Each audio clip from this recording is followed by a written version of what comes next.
안녕하세요. 월드클로즈업 이승원입니다. 지난 10월 26일 동티모르가 아세안의 신규 회원국으로 승인됐습니다. 동티모르는 지난 2002년에 독립을 선언한 21세기 최초의 신생국으로 우리나라에는 상목수 부대가 파병됐던 곳으로 유명하기도 하죠. 2011년 4월 처음으로 아세안에 가입 신청서를 냈던 동티모르는 무려 14년의 기다림과 준비 끝에 아세안 가입에 성공했는데요. 지난 1999년 캄보디아가 아세안의 10번째 회원국이 된 이래 26년 만이라고 합니다. 포르투갈로부터 460년 이상의 식민 지배, 또 24년간 인도네시아 지배를 받은 동티모르는 일명 눈물의 섬이라고도 불립니다. 그래서 오늘은 동티모르의 역사, 그리고 아세안 가입까지의 과정을 알아보도록 하겠습니다.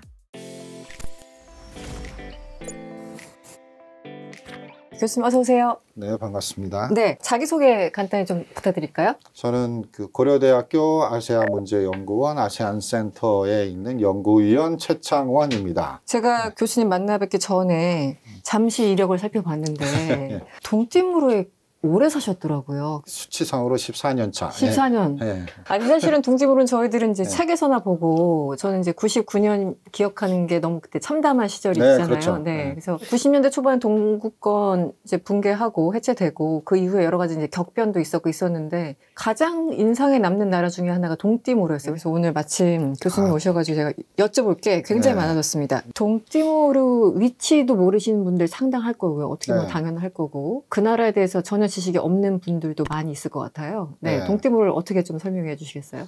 가장 상식적인 것부터 네. 지도상으로 보면은 제주도의 밑에 있어요. 제주도부터 남반구까지 내려가면은 딱 걸리는 나라가 하나가 있어요. 남반구에 동티모르에 딱 걸려요. 그래서 동티모르하고 한국하고 시차가 없습니다. 인구는 지금 이번 달 기준으로 볼 때 142만 정도 됐더라고요. 네. 땅 크기는 강원도 정도라고 보시면 돼요. 얼추. 그 나라의 성격을 얘기할 때는 흔히들 뭐 중위연령 얘기를 많이 하죠. 네네. 중위연령이 21세기 때문에 이 나라의 동티모르의 활동은 거의 22세 대학생의 사고방식을 가지고 있다. 나이가 젊은 사람들이 많으니까 상당히 활기가 있고 좋은데 그렇죠. 취업할 곳이 없어서 이제 또 문제가 생기는 이제 그런 구조가 있고요. 경제적으로는 좀 네. 그렇고. 동티모르는 세계사적인 의미가 매우 커요. 기억하시는 대로 인지공청소가 있었던 네. 1999년도도 있고 네.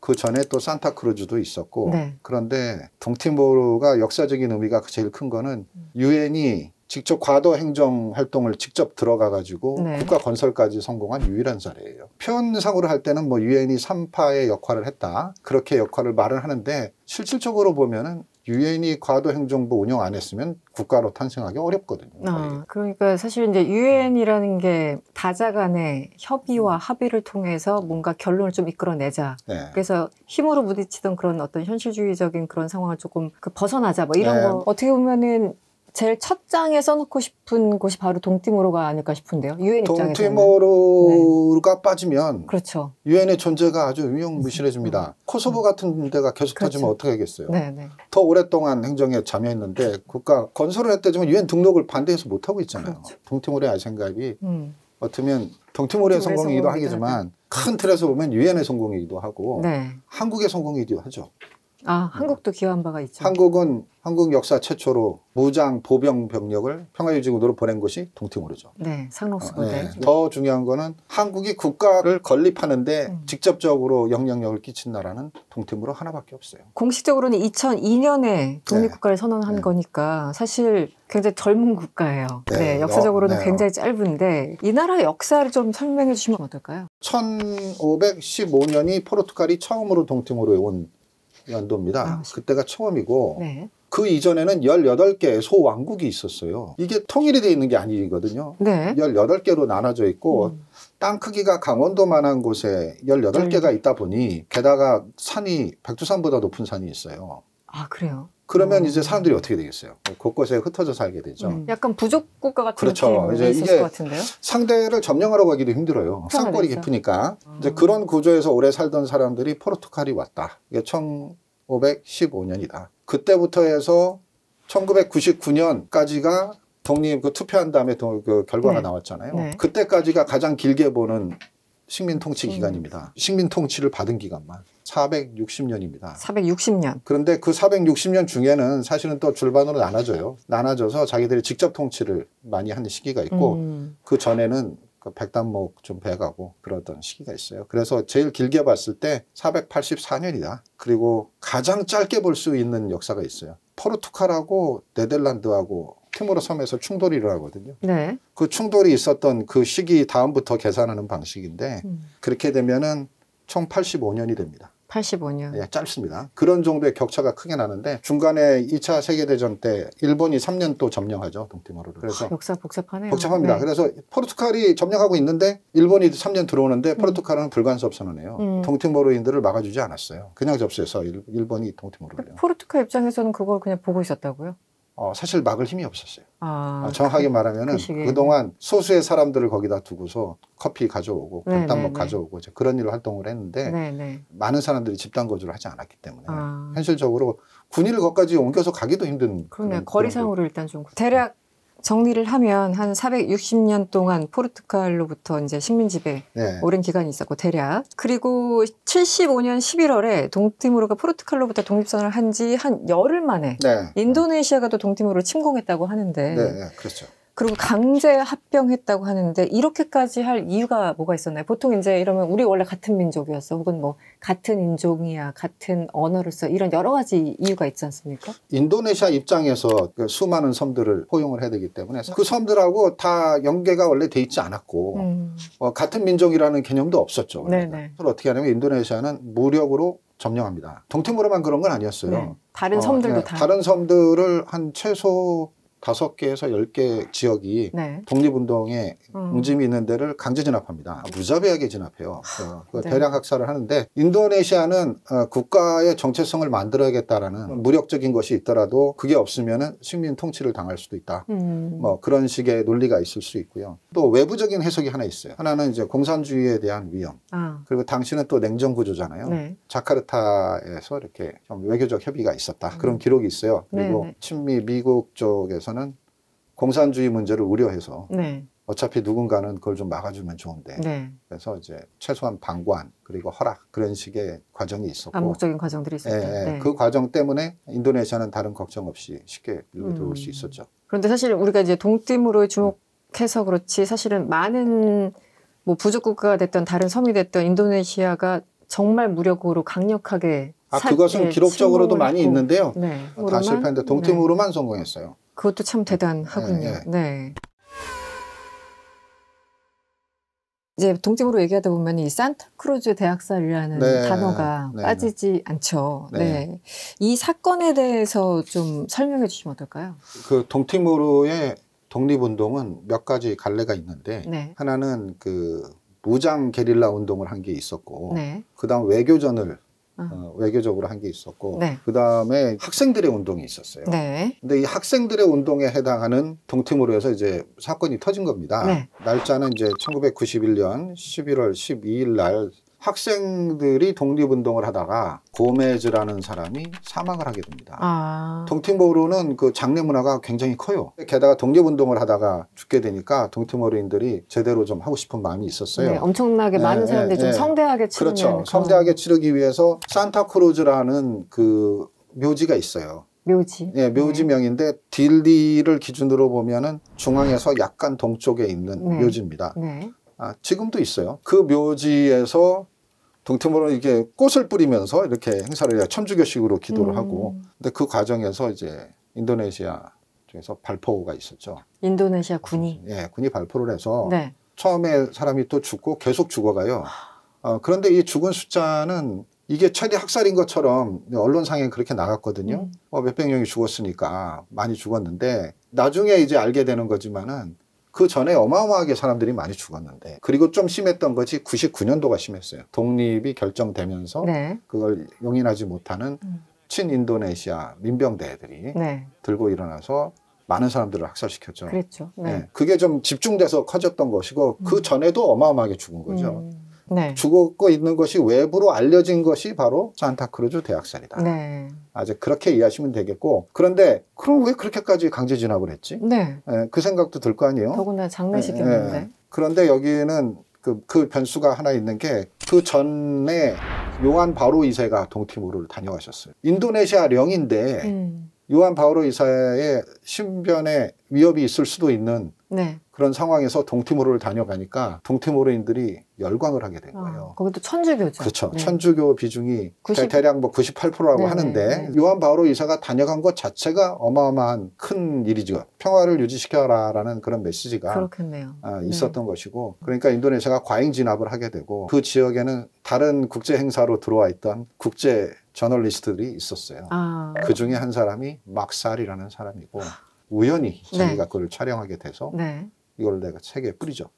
그 전 세계인들이 어떤 그 참상을 알게 됐군요. 그걸 그냥 생으로 보게 된 거예요. 그 전에 어마어마하게 죽었던 거 몰랐던 거를 다른 인도네시아 독립운동이 있었던 지역들은 교황이 다녀간 적 없죠. 그리고 막살 같은 사람이 없었죠. 그러니까 이건 국제 문제가 돼버리고, 국제 문제가 된 이상은 모른 체 할 수 없죠. 동티모르의 독립은 급물살을 타게 되는 거예요. 특히 이제 90년대 초반이니까 그때 시기적으로 이제 공산주의는 가고 자유주의 진영, 민주주의 진영이 이제 뭐 완전히 승리를 한 것처럼 이 나라를 그냥 둘 수 없는 상황까지 가고 여러 가지 환경 조성이 됐던 것도 많네요. 너무나 절묘하게 맞은 거죠. 그러네요. 독립을 하겠다라고 본격화된 시기가 99년이지 않습니까? 근데 그 당시 유엔 안보리 결의안이 통과되고 평화 유지군이 투입될 때 우리나라 그 상록수 부대가 갔는데 제가 지금 자료 찾아보니까 한 444명 정도가 당시 투입됐다고 하더라고요. 그런데 우리나라 입장에서도 상당히 좀 의미 있는 결정이었던 것 같습니다. 당시 김대중 대통령 시절이었겠네요. 여기서 이제 제일 큰 쟁점은 무력 무장을 한 보병을 보냈다는 거죠. 사실은 싸움을 하기 위해서 간 것은 아닌데 어떤 문제가 있을 수 있기 때문에 무장병력을 보낸 것이죠. 근데 무장병력을 보낸 게 우리나라 역사의 최초인 거죠. 한국의 외교사에서는 국제사회에서 적극적 행위자가 되고자 하는 행동을 첫 번째 한 겁니다. 그래서 책임감을 많이 가지고, 그래서 동티모르는 나라는 작은데 한국과 관련된 그 의미는 작지가 않다. 한국 같은 경우는 53년도에 한국전쟁이 끝났고 한 46년 정도 지난 시점이긴 한데 어쨌든 기존에 뭔가 유엔에서 도움을 받은 나라에서 이 시기는 도움을 주는 나라로 간 어떤 그런 명분들이 분명히 있었던 것 같습니다. 그게 이제 좀 독특한 그 유사점인데요. 한국전은 유엔이 전쟁에 직접 들어간 최초의 전쟁이었죠.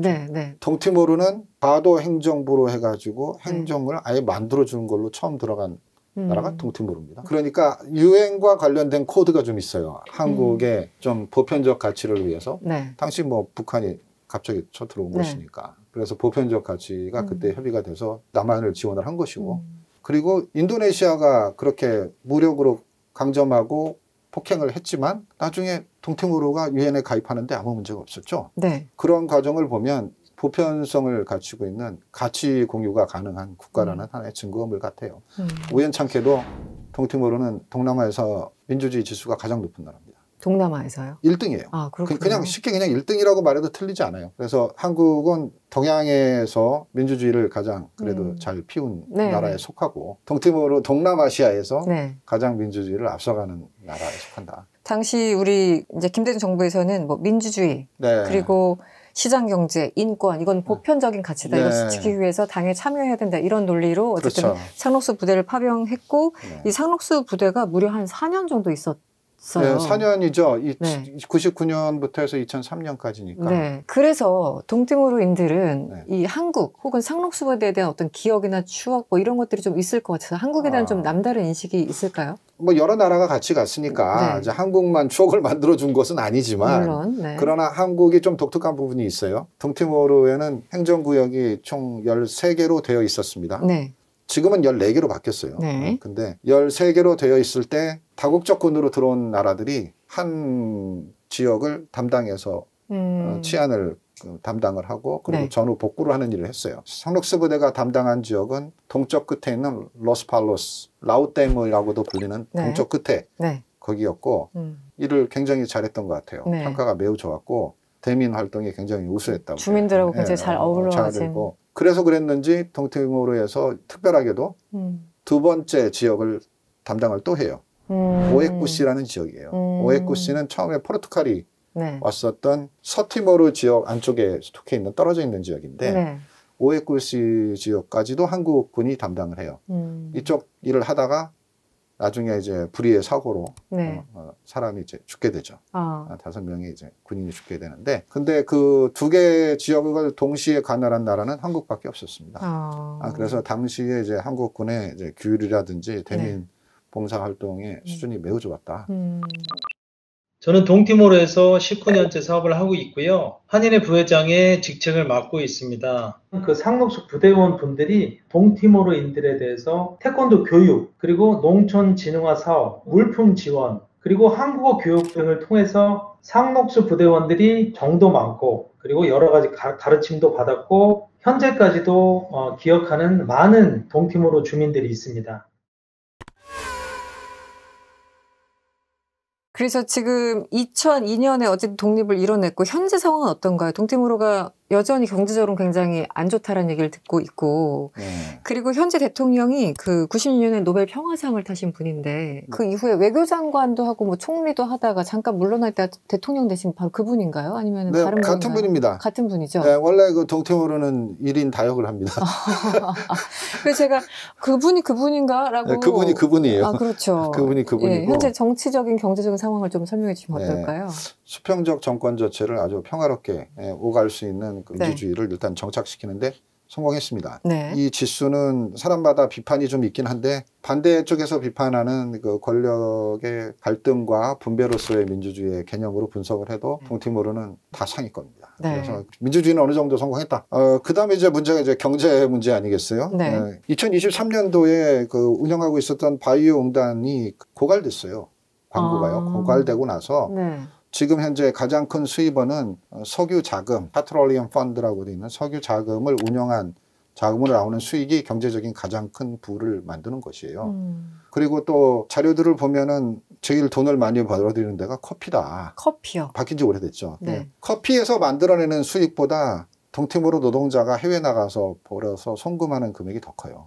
몇 개 나라에 나가는데 한국, 그리고 영국, 호주, 뉴질랜드, 일본도 요즘에 나가죠. 한국이 전체 2024년 기준으로 보면 전체 돈을 송금하는 금액에서 한 20% 남짓 차지해요. 10%면 작지 않습니다. 근데 한국에서 보내는 돈만 단순 산술 평균으로 해갖고 계산을 해내면은 최소 커피로 벌어들이는 수입의 2배에서 3배 정도 됩니다. 그리고 정말 많은 사람들이 해외에 나가서 일을 하는 것을 원하고 있고, 그리고 한국에 많이 취업을 해서 나가 있는데요. 한국 쪽으로 나가는 것을 무지 기대하고 열심히 공부하고 있습니다. 동티모르는 달러 지폐를 쓰고 있는데 현재 법정 임금이 115불입니다. 근데 우리나라 같은 경우 숙소를 제공해주고 음식을 제공해줍니다. 그리고 우리나라 사람들과 똑같이 임금을 책정하기 때문에 상당히 많은 혜택이 있습니다. 그래서 한국에서 일을 하게 되면 많은 그 자금을 동티모르로 다시 가져와서 부자가 되는 경우가 많습니다. 교수님, 그 동티모르가 이제 20몇 살밖에 안 된 젊은 국가여서 뭔가 많은 걸 기대하는 건 좀 그렇지만 지금 경제 사정은 어떤가요? 전통적으로 동티모르의 경제 핵심을 지탱하고 있던 것은 석유가스인데요. 석유가스. 석유가스가 만들어지면서 석유가스 기금을 만들었어요. 그래서 그 기금이 만들어내는 돈으로 지금 동티모르 국가를 운영합니다. 그 기금이 지금 주로 미국에 투자가 돼 있어요. 그래서 그 투자를 운영을 해서 정부가 그걸 관리를 해요. 그게 이제 기본적인 가장 큰 축인데 현재는 석유가스가 기존에 사용하던 바이오 응단 지역이 고갈됐어요. 그래서 석유가스 개발 자금은 직접적으로는 2024년부터 없습니다. 뚜껑 끼면 어떻게 합니까? 그래서 지금은 이제 석유 기금을 만들어 놓은 거를 운영을 잘해서 돈을 더 벌거나 뭐 그런 거 그걸 빼서 쓰는 거죠. 실질적으로 그 가스는 이제 안 나오고 가스는 안 나오고 이 돈 굴려서 쓰는 거군요. 네, 지금은 현재는 그렇고 더 개발할 만한 더 큰 곳이 또 있죠. 그레이스 선라이즈 지역이라는데. 그래서 지금 이제 석유가스 관련된 문제는 그 다음 광구가 언제 개발되느냐. 그게 가장 큰 쟁점이에요. 그리고 이제 일반적인 상품으로 들어오면은 뭐 역시 제일 유명한 거는 커피일 텐데요. 커피 유명하죠. 동티모르 커피가 또 질이 좀 괜찮아요. 이 커피 전문가들이 말하는 그런 기준으로 보면은 가격 대비분의 성능, 질이 아주 높은 커피다. 근데 이제 커피가 동티모르의 수출 상품으로 탁월하게 보이는 것은 사실이지만 티모르 글로벌이라고 하는 그 조합체가 있어가지고 그걸 운영을 하고 있고 또 고도로 사업화하는 데는 좀 애로사항도 많이 있습니다. 왜냐하면 이제 야생 커피이기 때문에 그래요. 야생 커피라는 거는 산두꾸라는 나무가 있는데 산두꾸 나무 밑에서 커피가 커야 그림자가 가려지기도 하고 열려지기도 하면서 그래서 이게 자연스럽게 잘 맛있는 커피가 되는데 근데 문제는 야생 커피는 산 기슭에 있잖아요. 대량으로 뭔가를 그렇죠. 생산하거나 그래서 대량 유통을 하거나 그 안정적인 그 수량을 맞추는 데 있어서 매우 취약하다. 그리고 동티모르는 산세가 강원도만한 땅 크기의 백두산보다 높은 산이 있기 때문에 상상이 안 가요. 그러니까 그 산세에서 크는 커피입니다. 거기서 이렇게 손으로 따야 되는 거예요. 이런 분위기로. 그렇죠. 그렇기 때문에 좋은 커피인 건 맞고 그게 대량으로 해가지고 되는 데는 현실적으로 제약 요건이 많다. GDP에 뭐 상당히 영향이 있거나 이런 건 아니네요. 동티모르는 이제 많은 제조업들이 더 발달도 되고 그래야 되는데 사실은 인도네시아가 저렴하게 좋은 물건을 많이 옆에서 만들기 때문에 또 그 인도네시아보다도 더 좋게 만드는 수준이 아니면은 현실적으로 좀 제약 요건이 있죠. 동티모르는 이제 많은 교육과 훈련의 필요가 커지고 있다. 이 경제적인 상황을 개선시키기 위해서라도 아세안에 절박하게 들어갈 수밖에 없었던 상황이네요. 들어가야만 하는 거죠. 동티모르는 들어가야만 하는 거죠. 네, 궁금한 건 자원이 없는 나라가 아닌데 경제 발전은 굉장히 더딘 거여서 이게 어떤 정치 구조의 문제인지 아니면 어떤 뭐 가버넌스의 문제인지. 동티모르는 인류의 막내 국가예요. 몬테네그로하고 남수단이 나중에 유엔에 등록했지만 그 나라들은 독자적인 행정 운영을 해본 경력이 몇십 년에서 몇백 년씩 있는 나라예요. 동티모르는 제로였어요. 2002년도에 생긴 나라 그 동티모르가 티모르 섬에서 생긴 가장 큰 국가. 그렇기 때문에 동티모르는 사실은 그 나라의 입장에서 볼 때는 기적 같은 일을 지금 계속 다 성사시키고 있는 것이에요. 아직 우리가 너무 급하군요. 뭔가 그러니까 한국을 보면 동티모르의 역사는 2002년도에 만들어진 아주 극단적으로 표현하면 고조선이고 좀 짧게 보더라도 통일신라고. 그렇군요. 그렇기 때문에 그런 나라가 지금 아세안까지 가입을 했다. 그렇게 이해를 해주시면 되겠고 막내 국가다. 막내 국가다. 제가 깜빡했습니다.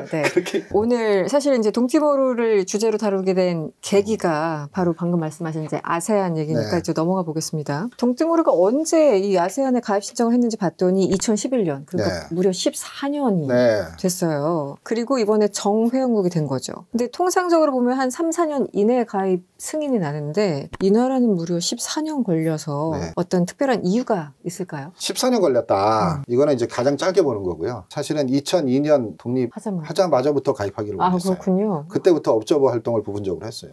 그런데 지금 현재 대통령님이신 조세 라모스 오르타는 1975년 독립운동을 시작할 때부터 아세안 가입하고 싶었어요. 그래서 자기한테는 너무나 오래된 꿈이다.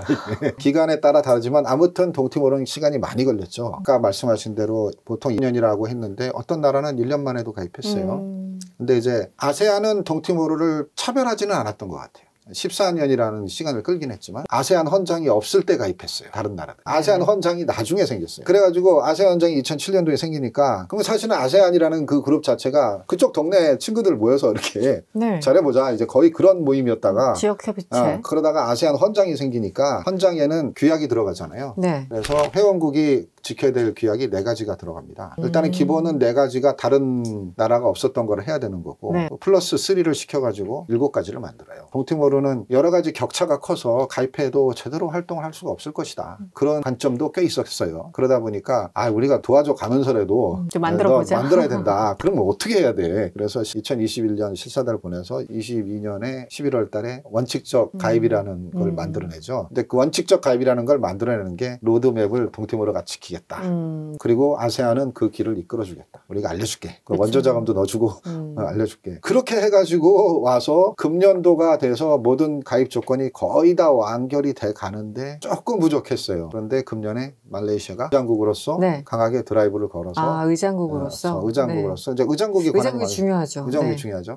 그나저나 인도네시아가 오히려 동티모르 가입을 뒤에서 지원했다 이런 얘기도 있던데 맞습니까? 이건 정확합니다. 2002년부터 해가지고 2025년까지 10개 나라가 친동티모르 발언, 아세안 가입에 대해서 발언한 것과 그렇지 않은 것을 5점 척도로 분석을 2025년까지 해봤거든요. 인도네시아가 2등 나옵니다. 그래요? 2등 나와요. 웬 반전인가요? 이거는 동남아의 위대한 휴먼 드라마인데 휴먼 드라마. 동티모르의 진실과 화해위원회가 있어요. 두 나라가 우리 이 문제를 좀 너무 많이 죽었는데 이 기록을 남겨야 되는데 어떻게 하면 좋겠는가. 두 나라가 같이 해서 그럼 기록을 남겨보자. 훨씬 더 고무적이네요. 그렇게 해서 기록을 남긴 거예요. 그런데 또 여기서 좀 독특한 부분은 동티모르는 그거에 대해서 보상이나 요구를 아무것도 안 했어요. 근데 그거 왜 안 했느냐 그 이야기를 이번에 아세안 가입하면서 조세 라모스 오르타 대통령이 우리가 왜 그거 요구 안 했는 줄 알아? 하면서 이유가 또 뭐예요? 얘기를 했어요. 네. 공개적으로. 그 이유는 인도네시아도 네. 내부적으로 문제가 많다. 자기들끼리 내에서도 네. 많은 고통과 문제가 있는 나라라는 거를 나도 알고 있기 때문에 그러니까 차마 그걸 요구를 안 하는 것이다. 거기까지는 안 갔다. 안 하는 것이다. 네.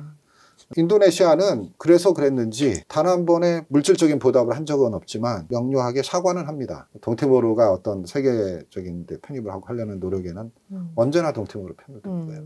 그러니까 여러 가지 협의체가 있는데 사실 우리 일반적인 사람들은 이렇게 목숨 걸고 막 수십 년을 기다릴 일이야? 아세안에 동티모르가 왜 이렇게까지 가입하려고 하지? 예. 정치적 맥락, 경제적 맥락이 있을 텐데 왜 이렇게 가입을 오랫동안 못 빼고 기다렸는지 좀 설명해 주시면 어때요? 일단 CPLP라는 8개 포르투갈어 사용자 국가들의 연합이 하나 있습니다. 네. 우리가 알고 있는 브라질을 포함해서 우리가 잘 모르는 기네비사우, 앙골라까지 들어가 있는 그게 동티모르인들 입장에서는 가장 친숙한 국제기구입니다. 근데 그 국제기구가 언어연합이다 보니까 경제적인 활동을 하는 게 없어요. 그래서 그게 항상 부족한 것입니다. 동티모르에게. 네. 그리고 자기의 독립을 지지를 활동을 많이 해줬던 포르투갈이 인도네시아부터 독립을 도와줬으니까 고맙긴 하지만은 사실 너무나 많이 떨어져 있는 나라로 경제력도 자기를 도와줄 만한 얘기 안 됩니다. 소위 말해서 기댈 언덕이 없어요. 그래서 애초부터 태평양 도서국 연합 그쪽으로 가는 게 사이즈에 맞다. 네, 그런 네, 견해도 있었는데 우리는 아세안으로 가야 된다. 근데 이제 아세안을 어떻게 보면 좀 왜냐면 아세안이 EU 같은 구조는 아니잖아요. 아니죠. 예, 아세안은 좀 있는 것도 아닌 것 같고. 네. EU는 뭐 그래도 단일 화폐도 있고 네.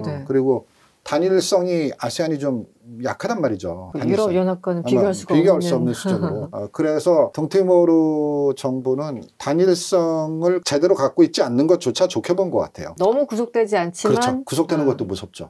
너무나 약하니까. 그런 과정에서 큰 틀에 들어가서 제일 큰 이유는 역시 경제적인 이유고 뭘 하나를 생산을 하든 뭘 하든 팔 데도 없고 그런 문제도 있고 그 다음에는 배움의 문제가 있어요. 동티모르라는 나라가 그 작은 섬에 그 높은 산이 있는 꼴짝에 살다 보니까 문명이 늦게 왔잖아요. 늦게 오다 보니까 교육이나 훈련 이런 것들이 그렇죠. 좀... 듣고 본 게 너무 없잖아요. 네네. 그래서 열린 세상으로 나가고 싶은 그런 거대한 욕구가 거기에 있는 것이다. 마지막 질문 드리면 이제 여러 가지 좀 의미를 설명해 주시면 좋을 것 같은데요. 동티모르가 아세안에 드디어 가입해서 그 이후에 어떤 전망이랄까? 정치적 의미를 좀 설명해 주시고 그리고 또 우리나라의 관계는 어떻게 될 건지 전반적으로 전망해 주시면 어떨까요? 동티모르는 작은 나라인데 아세안에 가입을 하면서 한국에게 외교적인 큰 질문을 던진다고 생각해요. 그래서 만약에 한국이 진짜로 신뢰할 만한 중견국이거나 선도국이라면 그 외교적인 활동이 동티모르에서도 분명히 드러날 것이다. 동티모르는 그런 측정하는 바로미터와 같은 나라다. 그렇게 생각합니다. 아세안에 가장 신입으로 들어와 있는 동티모르도 잘 다룰 줄 알아야 할 것이다. 그런 과정에서는 기존에 쌓아왔던 민주주의적인 가치를 같이 나누는 것, 발전을 시키기 위해서 같이 손잡고 어떻게 끌어줄 수 있는가. 그 중에서는 다른 것들은 한국이 워낙 잘하니까 근데 그 중에서 한국인들을 또 믿고 쫓아왔던 뭐 한국어, 한국화 그런 거 쫓아와서 열심히 하는 애들을 한국의 좋은 프로그램을 가지고 좀 적극적인 지지를 해서 같은 팀으로 동반자로서 활동할 수 있는 시기가 오기를 그렇게 기대해 봅니다. 알겠습니다. 그 교수님 역시 동티모르에 대한 애정이 문장 곳곳에 넘쳐나는 느낌입니다. 오늘 동티모르에 대해서 최창원 교수님과 함께했습니다. 오늘 고맙습니다. 네, 감사합니다.